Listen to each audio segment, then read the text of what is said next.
Okay, so this is a minor one, but who knows, it could be useful at some point.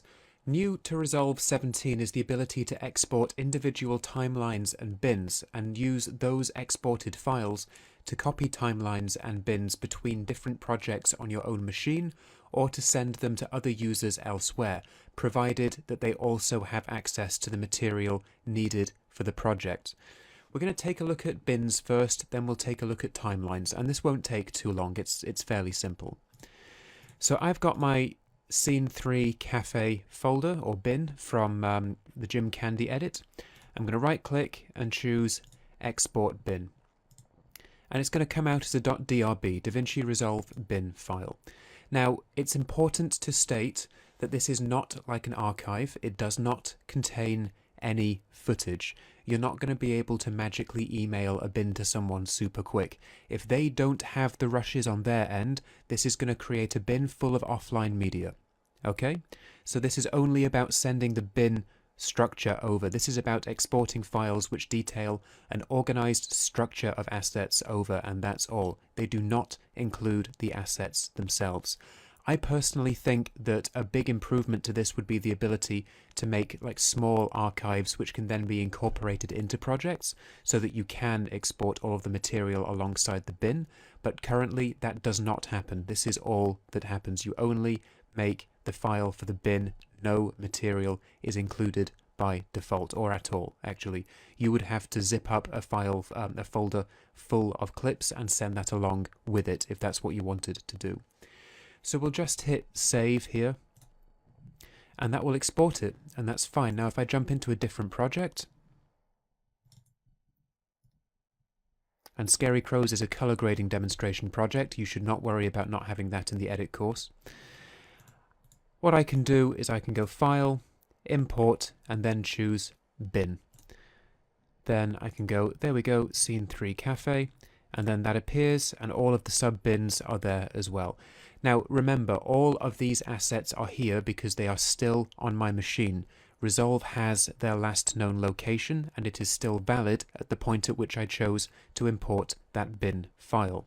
If you send this file to another user, even if they have the material, they will have to relink all of the material in the bin once it is imported. And that's as simple as just selecting, right-clicking, and choosing Relink Selected Clips and pointing Resolve at the bin that contains them. That's all you need to do.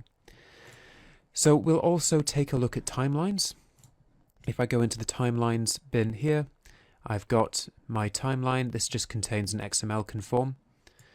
I can go onto timelines, and now if you right click and export, you don't get the option you want, which is really annoying. You have to select it and go up to File, Export, Timeline, and there's a keyboard shortcut for that, which is Control or Command, as well as Shift and the letter O. Now, when we export a timeline, it can export as all of the XML, AAF, and EDL file types, as well as a DaVinci Resolve timeline file. Now, a .drt is exactly like a bin file. It's going to recreate the timeline when we import it, but it's not going to include any material. So we have to send the material over with it if that's what we're trying to do with a user at a distance. Down here we have HDR profiles. We don't worry about those because we're not going to cover HDR in the editing course. That's a color thing. So DaVinci Resolve timeline file, and then we just find somewhere to spit it out. I'm going to be very, very bad and just put that in my Scratch folder just so I have somewhere to put it, and then hit save. And if I want to import that timeline, I just go to another project, and then File, Import, Timeline. And this is the same command or Control and Shift I that lets us import XMLs as well if you're into color, but we'll just go Find, Resolve Scratch, scarycrows.drt, open.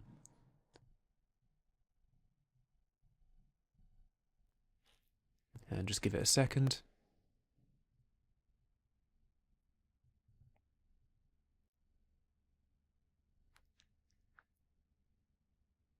And give it more than a second, actually. There we go. And then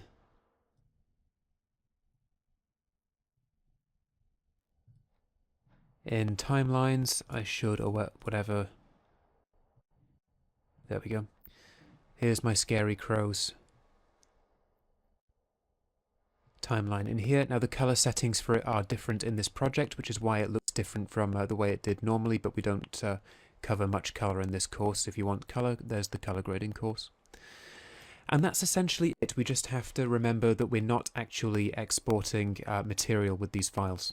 That's all. We need to send the material along with them if we're sending these to someone who doesn't have the files. These are a good way to send projects back to a client that has the material. These make my life much easier. So if a client sends me the material to work on, I can just do my grading work. Then delivery to the client is emailing this file, because I just email the timeline or the grade or the edit, everything is already there. They have the material, they just relink it all, and boom, that's it, handover. I don't need to we transfer them a load of graded media, which can take a few hours. So this is actually quite useful. It certainly is a bit more targeted than just sending entire projects over. It has its use cases. It's not super commonly used. It's good for corporate ad people like me who work in web ads, basically. If you work in long form or serial, it's probably not going to be that useful, but who knows? It's good to be aware of it. Right, so that's a nice little addition to Resolve 17. We're going to call it there for this lecture, so click on through to the next one.